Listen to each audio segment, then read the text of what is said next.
Good evening and welcome back guys. Again हम idioms and phrases को discuss करेंगे। 10 नए आज फिर से पिक करेंगे इस क्लास में। आज के 10 idioms एंड phrases बहुत खास है क्योंकि इनमें से बहुत सारे idioms and phrases banking, SSC और अदर स्टेट गवर्नमेंट जॉब्स जहां इंग्लिश का सिलेबस होता है उनमें बहुत बार रिपीट हुए हैं। तो मैं उम्मीद करूंगा कि ये क्लास आप कंप्लीट शुरू से लास्ट तक देखें क्योंकि पहले 5-7 मिनट में मैं इनके मीनिंग को समझाऊंगा आपको with sentence structure and then we will have a quiz. तो क्विज करने के बाद में हमें एक थोड़ा सा कॉन्फिडेंस मिलेगा ताकि हम एग्जाम में किस तरीके से उनको हैंडल कर सकें, ये सब चीजें हम सीख पाएंगे क्विज के थ्रू। सो स्टार्ट करता हूं बिना समय गवाए। पहला इडियम आज का, to give someone's the cold shoulder. ये ऑलरेडी हम डिस्कस कर चुके हैं, पिछले क्लासेस में कहीं ना कहीं आ चुका है, मुझे ध्यान है, तो आपको भी ध्यान होगा। To give someone the cold shoulder. Cold shoulder का मतलब आप ये नहीं कह सकते कि ठंडा कंधा किसी को दे रहे हैं हम, ऐसा कुछ भी नहीं है। इसका मतलब होता है रूखा व्यवहार करना। To treat somebody in a way that is not friendly, जो फ्रेंडली नहीं हो, रूड होना किसी के प्रति, बात ही नहीं करना। पिक्चर देख के समझ पा रहे होंगे, बहुत कोशिश कर रहा है मनाने की, भाई मान नहीं रही है। मतलब to give someone the cold shoulder, ये इस इडियम फ्रेजेस के लिए बिल्कुल रेलेवेंस रखती है ये पिक्चर। इस पिक्चर से आप समझ पाएंगे कि इसका मतलब क्या है एग्जैक्टली।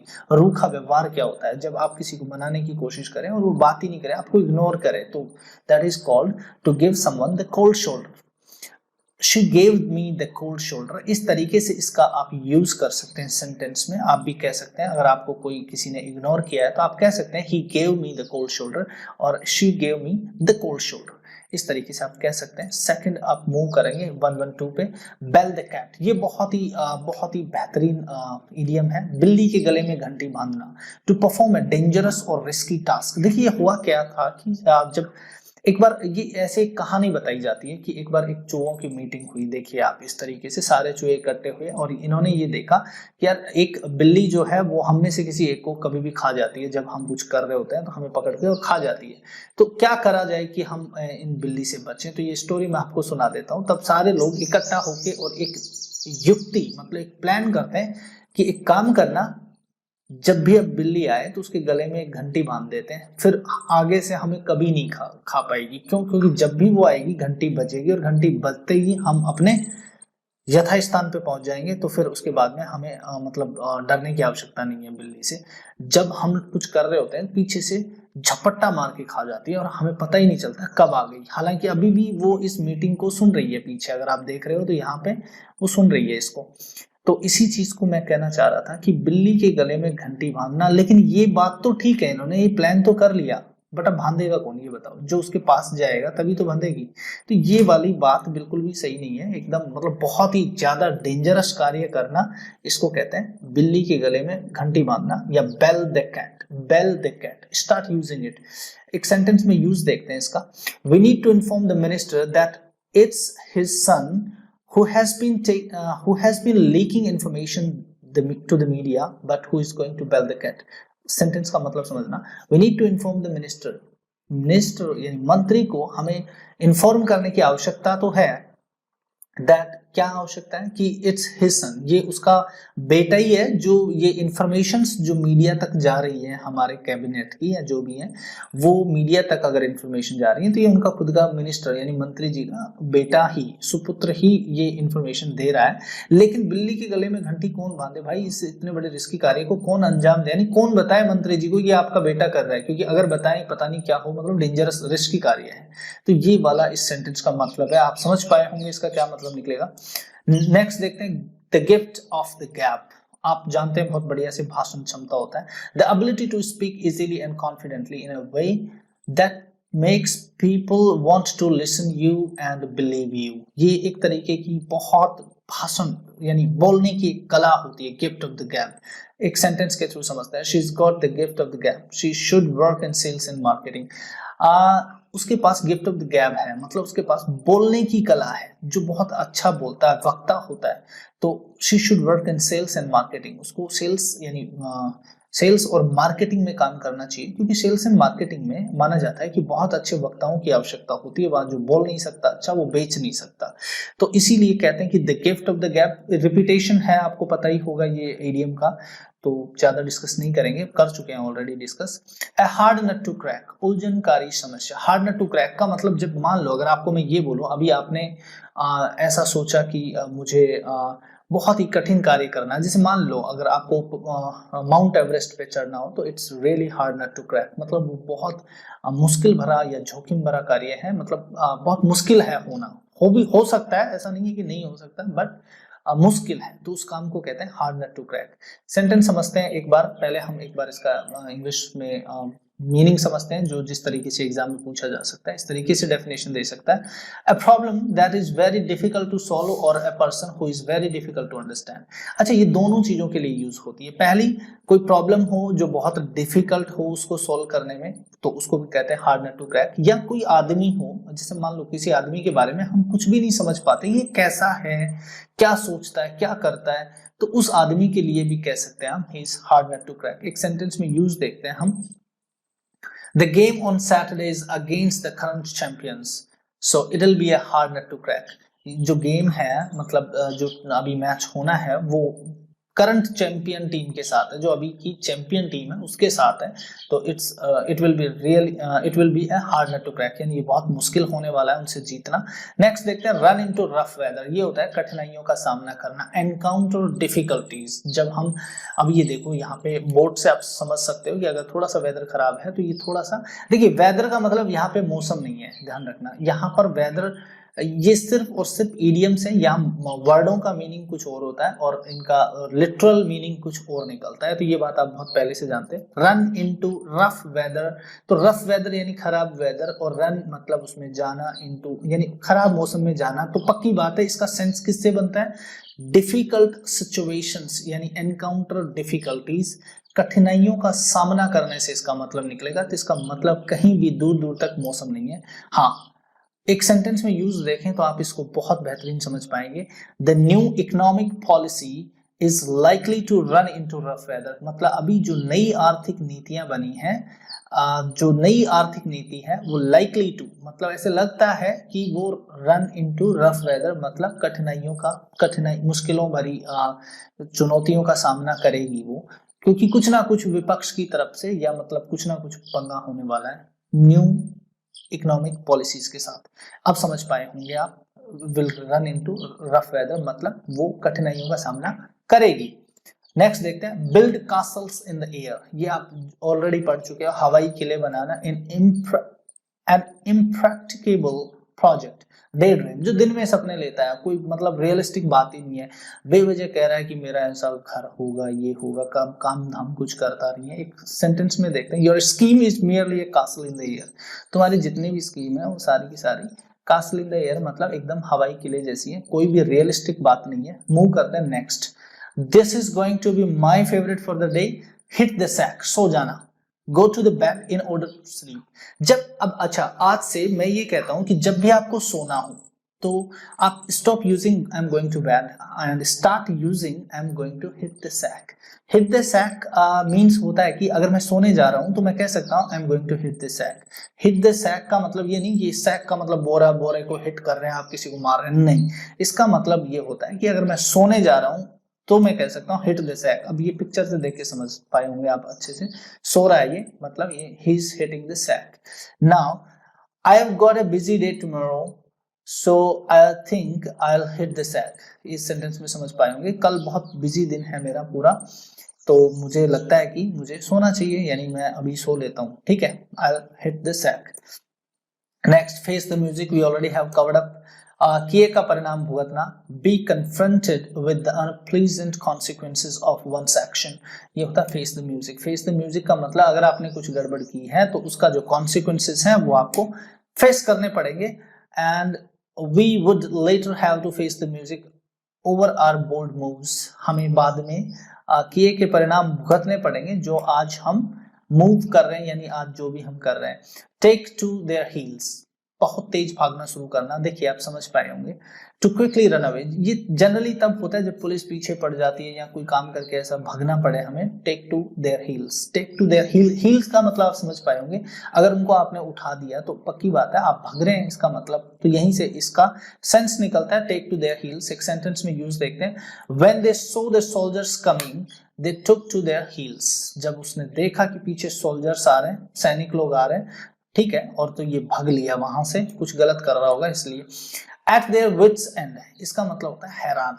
देखिए आप इसको ट्रांसलेट करने की कभी भी कोशिश मत करना इडियम्स को, एट देयर विट्स एंड, इसका मतलब ये नहीं कि वो अपनी बुद्धि के अंत तक ऐसे कहीं आप लगाओ, नहीं ऐसा नहीं है। इसका मतलब होता है हैरान होना, सो वरीड, कंफ्यूज्ड और annoyed that you do not know what to do next. जब आपको लगे ना कि अब नेक्स्ट क्या करूं, मुझे कुछ समझ नहीं आ रहा, तो उस समय कहते हैं एट देयर विट्स एंड। अब पिक्चर में देख के समझो कि ये बिल्कुल परेशान है, इसने क्या कर दिया और अब ये आगे क्या करे, बहुत कंफ्यूज है, बहुत वरीड है, अनॉयड भी है। सेंटेंस में यूज आपको क्लियर करेगा मीनिंग को। She was at her wits end try to figure out how to control her 14-year-old son. वो अभी विट्स एंड मतलब वो इतनी हैरान है कि उसको ये पता ही नहीं चल रहा, वो ये फिगर आउट नहीं कर पा रही कि अपने 14 वर्षीय बच्चे को किस तरीके से सुधारे, किस तरीके से कंट्रोल में रखे, क्योंकि वो आउट ऑफ कंट्रोल होते जा रहा है। चलिए आज के 10 वर्ड तो हमने डिस्कस कर लिए, but now let's move to the quiz section. And quiz के पहली क्विज आपकी स्क्रीन पर ये रही, ये लो। To give someone the cold shoulder, now pick the right answer out of 4। Day dry someone comforting clothes, ignore or show indifference, serve cold meat to someone, bury someone in freezing cold. Choose the right answer. फिर भी इसका answer अगर आपने कर लिया हो तो मैं आपको दिखा देता हूं, इग्नोर और शो इंडिफरेंस। इंडिफरेंस का मतलब ये होता है लैक ऑफ इंटरेस्ट। जैसे मान लो अगर आप मेरे प्रति इंडिफरेंट हो तो इसका मतलब मेरे में आपका इंटरेस्ट नहीं है, ठीक है। अगर आप इंडिफरेंट होना मतलब इंडिफरेंट होना का मतलब यह है कि जब हम किसी के प्रति इंटरेस्ट नहीं रखते यानी इग्नोर करते हैं, वही ये बात समझो। तो यहाँ पे इग्नोर और शो इंडिफरेंस, शो इंडिफरेंस का मीनिंग हुआ कि लैक ऑफ इंटरेस्ट को दिखाना। लैक का मतलब होता है कमी, जहां इंटरेस्ट की कमी हो, ठीक है, उसको कहते हैं इंडिफरेंस। यही आंसर होगा। सर्व कोल्ड मीट, कोल्ड मीट यानी ठंडा मांस सर्व करने की आवश्यकता नहीं है, कहीं आप इस तरीके से करने लगो। तो नेक्स्ट मूव करते हैं हम। There was no one in the team who could bell the cat and tell the producer the truth. ये आप कर पाएंगे, सिंपल है, bell the cat, tame some animals, warm the honors, do the impossible task, ring the bells regularly. So choose the right answer. Let me show you the right answer is third.